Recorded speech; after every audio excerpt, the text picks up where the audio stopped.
انسان جو اپنے بیٹے کو وصیت کرتا ہے وہ اس کے تجربات کا نچوڑ ہوتی ہے اور کمال محبت کے ساتھ اس کی سراسر بھلائی مقصود ہوتی ہے، اور باپ وہ وصیت اپنے بیٹے کو کرتا ہے۔ اور یہاں وصیت کرنے سے قبل کتنے پیار بھرے انداز میں یا بنیا، اے میرے پیارے بیٹے، احفظ انی اربعن و اربعن، میں تمہیں 4 چیزیں بیان کرتا ہوں اور 4 چیزیں اس کے ساتھ جڑی ہوئی ہیں، تو یہ 8 چیزیں تم یاد کر لو۔ لا یضرک ما عملت معہن، اگر یہ تیرے عمل کا حصہ بن جائیں تمہیں زندگی میں کبھی نقصان نہیں ہوگا، زندگی میں تم شر سے بچے رہو گے، برائی سے بچے رہو گے، نقصان سے بچے رہو گے، تمہارا باطن تمہارا ظاہر اچھا رہے گا اگر ان 4 چیزوں کے ساتھ جوڑ کر کے اپنے عمل کا حصہ بنا لو۔ فرمایا ان اغنى الغنى العقل، سب سے بڑا غنا، سب سے بڑی دولت مندی، سب سے بڑی ثروت عقل ہے۔ اگر کسی کو عقل کا رزق دیا گیا ہے تو وہ سب سے بڑا دولت مند ہے۔ اگر اس کے پاس مال و متاع بہت سارے ہیں لیکن بے وقوف ہے تو وہ دولت مندی نہیں ہے۔ وَأَكْبَرُ الْفَقْرِ الْحُمْقُ، اور سب سے بڑا فقر اور سب سے بڑی محتاجی جہالت ہے۔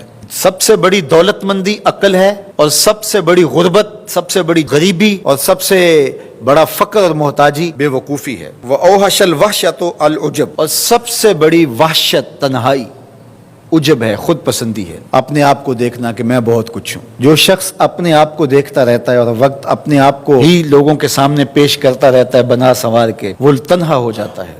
لوگ اس کی ان خوبیوں کا بھی انکار کر دیتے ہیں جو خوبیاں واقعتاً اس کے اندر موجود ہوتی ہیں۔ اگر پاؤ ہے تو اپنے آپ کو سیر نہ بتاؤ، لوگ پاؤ کا بھی انکار کر دیں گے۔ تو جو جس حالت میں ہو وہی حالت لوگوں کے سامنے ہونی چاہیے، بلکہ اس سے اگر کم ہو۔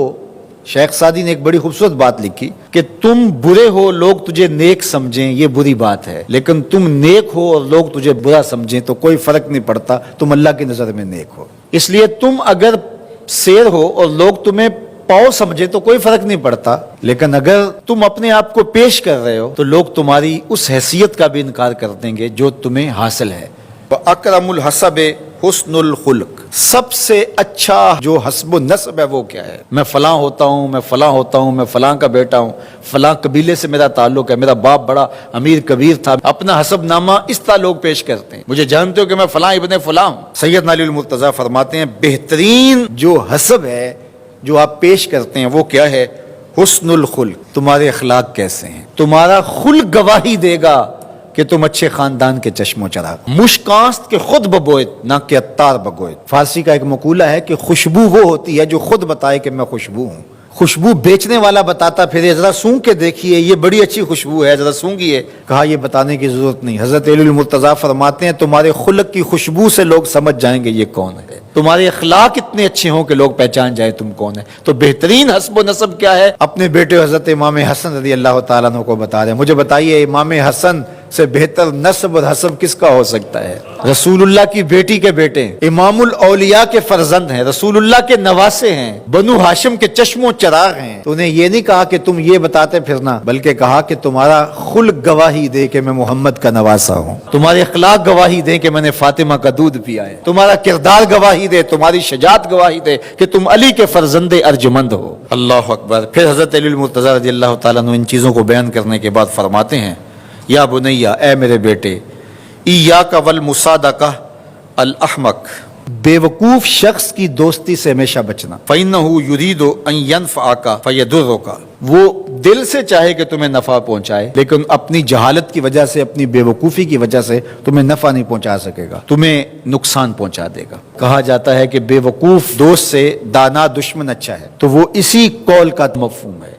آپ نے اپنے بیٹے حسن کو یہ نصیحت کی، یہ نصیحت پلے باندھنے، اور کبھی بھی جاہل اور بے وقوف سے دوستی نہ رکھیں، اس سے رویہ اچھا رکھیں، سلوک اچھا کریں، اس کے لیے خیر کا ذریعہ بنیں۔ آپ یہ مطلب نہیں کہ بے وقوف کو آپ سلام بھی نہ کریں، لیکن دوستی اعتماد آپ اس پہ نہیں کر سکتے۔ وَإِيَّاكَ وَمُصَادِقَةَ الْبَخِيلِ، اور بخیل سے کبھی بھی دوستی نہ لگانا۔ فَإِنَّهُ يَبْعُدُ عَنْكَ أَحْوَجَ مَا تَكُونُ إِلَيْهِ، اس لیے کہ جب تجھے انتہائی ضرورت کا وقت آئے گا تو وہ تجھ سے دور ہٹ جائے گا، اور تو اس پہ توقع لگائے ہوئے ہوگا کہ میرا دوست ہے اور اوکھے ویلے میرے کام آئے گا، لیکن اوکھے ویلے وہ کام نہیں آئے گا۔ تو بخیل سے دوستی کا رب نہیں رکھنا۔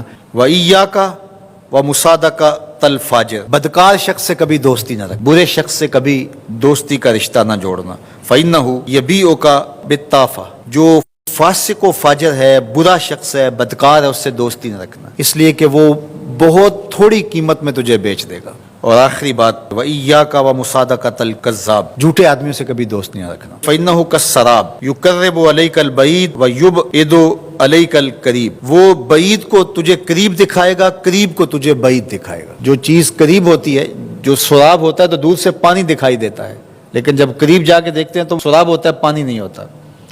تو کہا وہ بھی سراب کی طرح ہوتا ہے، کذاب، جھوٹ بولنے والا، جو تجھے وہ نقشہ کھینچے گا جو ہوگا نہیں، تجھے وہ چیزیں بتائے گا جو نفس العمل میں نہیں ہوں گی، اور تو ایک مغالطے میں مارا جائے گا۔ یہ ہے حضرت سیدنا علی المرتضیٰ رضی اللہ تعالی عنہ کے وہ اقوال نور، جن کی گہرائی، گیرائی اور حکمت سے بھرے ہوئے یہ کلمات سے پھوٹتے ہوئے اجالے ہماری زندگی کو ایک اسلوب دیتے ہیں۔ امام احمد بن حنبل کو جب کوڑے مارنے کے لیے جیل خانے میں لے جایا جا رہا تھا تو راستے میں ابن الحیثم، عرب کا بہت بڑا معروف ڈاکو تھا اس زمانے کا، تو وہ کوڑے کھا کے آ رہا تھا، اور امام احمد بن حنبل اس معاملے میں کہ قرآن مجید کو مخلوق کیوں نہیں کہتے، کوڑے کھانے جا رہے تھے، تو جیل کے گیٹ پہ ملاقات ہو گئی۔ تو اس نے کہا حضرت جیل میں اور آپ؟ کہا خلق قرآن کے مسئلے میں آیا ہوں۔ تو ابن حیثم نے کہا کہ میں شیطان کا نمائندہ ہوں اور 100ویں مرتبہ کوڑے کھا کے جا رہا ہوں، واپس جا کے پھر ڈاکہ کروں گا، میں شیطان کی کاڈ نہیں لگنے دی۔ اور احمد بن حنبل تم تو رحمان کے نمائندے۔ تو امام احمد بن حنبل کہتے تھے کہ بندہ تو برا تھا لیکن بات بڑی پتے کی بتا گیا، اور جب آپ کے بدن کے اوپر کوڑا لگتا نا اور درد ہوتی تو آپ ہائے نہیں کہتے تھے، کہتے اللہم اغفر لابن الحیثم، اللہ ابن حیثم کی مغفرت کر دے۔ یہ صبر کا سلیقہ اس نے مجھے سکھایا ہے کہ وہ باطل پہ کھڑا ہو کے اتنا مضبوط ڈٹا ہوا ہے اور کوہ گراں بنا ہوا ہے، میں تو حق کی راہوں کا مسافر ہوں۔ تو اس قرآن کی خدمت کے لیے اللہ اکبر، لوگوں نے کتنی محنت کی اور کتنی کوشش کی اور کتنا تردد کیا۔